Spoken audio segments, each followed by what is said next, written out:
The Sherlock Holmes Advent Calendar. The Redeemer's Coming, by Sir Arthur Conan Doyle and Nora Godwin. Narrated by Peter Silverleaf. 13. An Abandoned House. Meanwhile, Reverend Blake had realized that Simon Taylor, whom he had treated like his own son, was now dead and would not come back. He was depressed, even inconsolable. I picked up a second glass from the kitchen shelf and gave him a brandy as well. "Drink a sip, Father," I said as I put the glass on him. "That doesn't make the grief go away, but it makes it more bearable."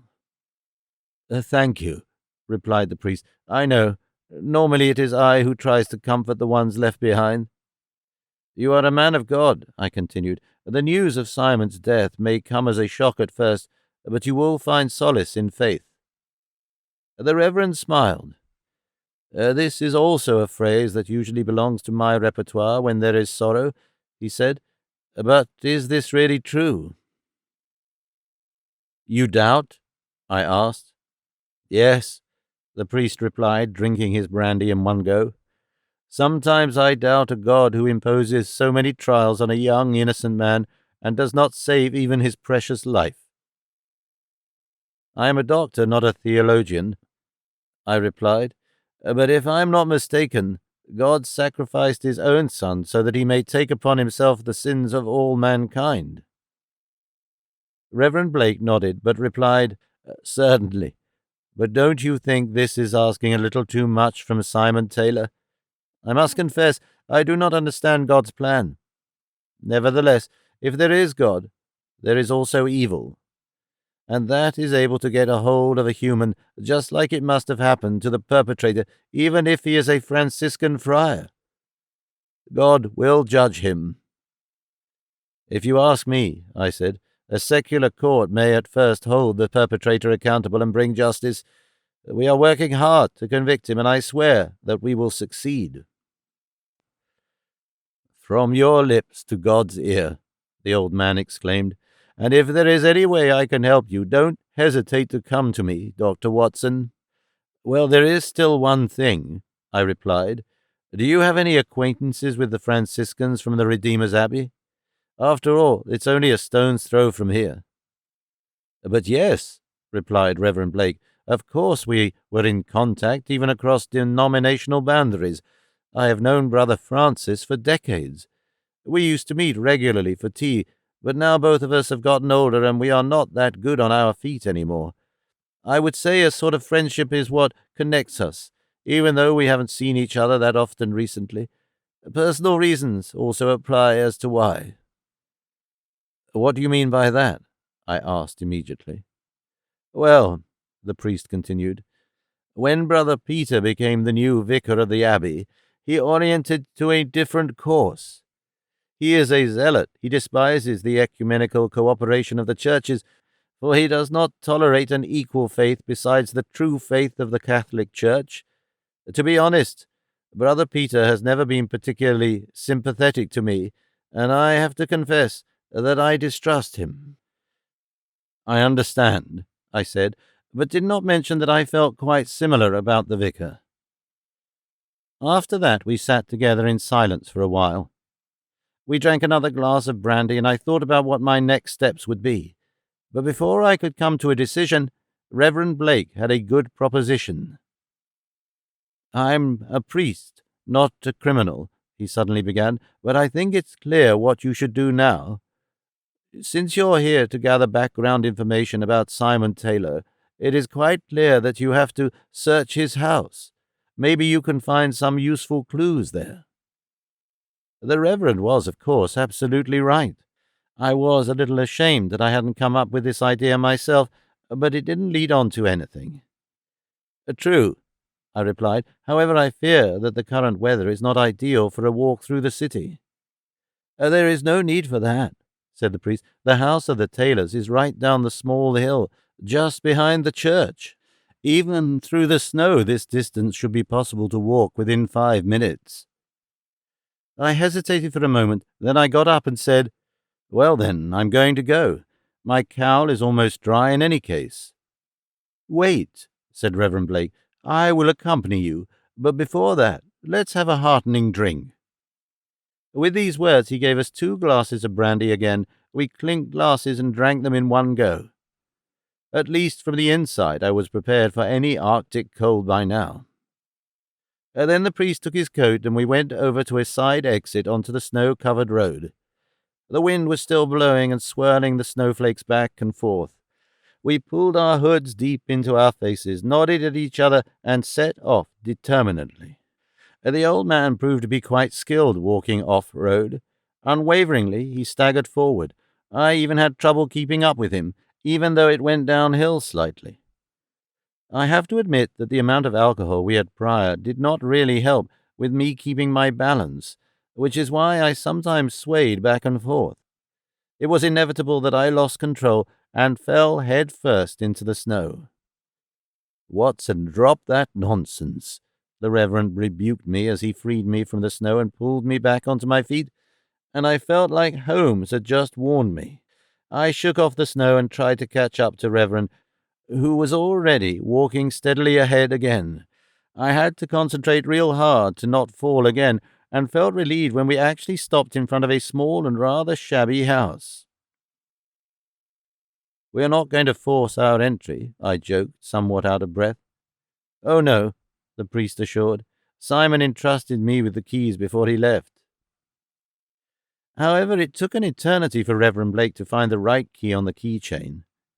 When we were finally able to enter, a dismal interior was revealed to us. The house consisted only of one large room. Kitchen and bathroom were housed in small side niches. A back exit led into the manageable garden with a wooden shed where the sheep used to find shelter. In the living room, mattresses filled with straw laid on the floor with wool blankets carefully placed on them. Although one could feel and see poverty everywhere, a certain attention was paid to cleanliness and detail. A small table with 3 chairs stood in the middle of the room. At the window, an improvised desk with shelf compartments, which I investigated at first. I found textbooks on English grammar and mathematics, an atlas, Dickens's Christmas Story, and Oliver Twist. Apparently, efforts were made to achieve a certain standard of education. Drawings hung on the walls, which I immediately recognized as Simon's work. Again, there were cityscapes, Westminster Abbey, Tower Bridge, the University of Oxford, the ports of Southampton and Portsmouth, once again the fort of Teddington Lock, and, to my astonishment, the Redeemer's Abbey of Twickenham. But what was I actually looking for? Individuality came to mind when I thought of Holmes. I picked up the larger of the 2 mattresses I had identified as Simon's presumed sleeping space, and underneath I found a thin booklet. I took it and looked at it. It was a lined school booklet, almost half of which was fully written. I quickly realized that it had to be Simon's personal records. It was his diary, beginning with his return from Germany. Reverend Blake, meanwhile, took the simple wooden cross, which apparently lay on the dining table for no purpose, and hung it again on the orphan nail above the smaller mattress, which was probably Maria's bed. Certainly, because of his previous visits, he knew where it belonged. Then the priest came to me and asked, "Have you found anything?" "I think so," I replied with optimism, showing him the booklet. "In this, Simon has recorded his thoughts and plans. It will certainly prove useful." The Reverend nodded and pointed towards the door. "Then we go," he said. "There is no reason for us to stay here."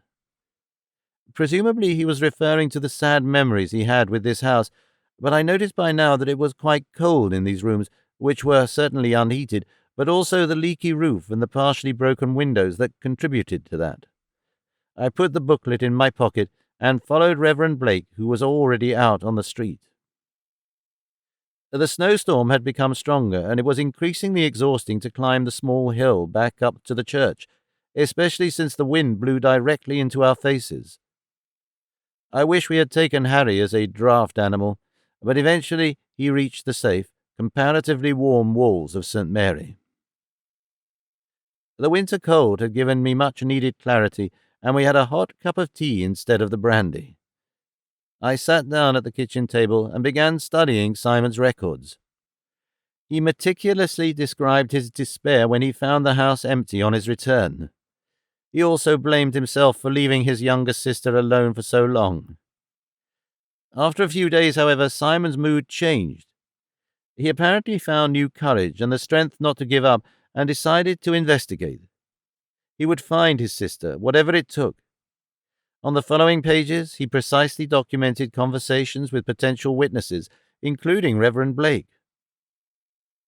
And indeed, he received an important clue from a wandering knife and scissor grinder, though not the most trusted source, about his sister's whereabouts.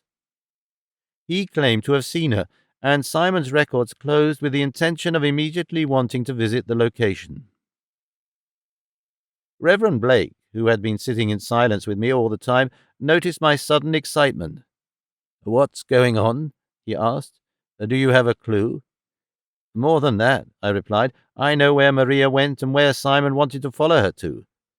"Oh, that's great!" exclaimed the Reverend. "And what's happening now?" "I have to go back immediately," I proclaimed. "Back to the Redeemer's Abbey at Twickenham. Holmes is waiting for me." The Reverend shook his head. "I'm a priest, not a doctor," he said calmly. "But if you allow me to make a diagnosis, Dr. Watson, you're crazy. It is completely impossible to make the way back to Twickenham now." In fact, the blizzard had increased, and in the meantime it had already become dark. Going on the road now would have been pure suicide. I was aware of that. "You're right," I replied resignedly. "I have to wait whether I want to or not, for a weather change." The priest nodded. "For now I'll be happy to offer you a night quarter," he said, putting the brandy bottle back on the table. "But in terms of your expectation, I have to correct you on one thing. To get to Twickenham safely, you need not only a slight improvement in weather, but a real miracle."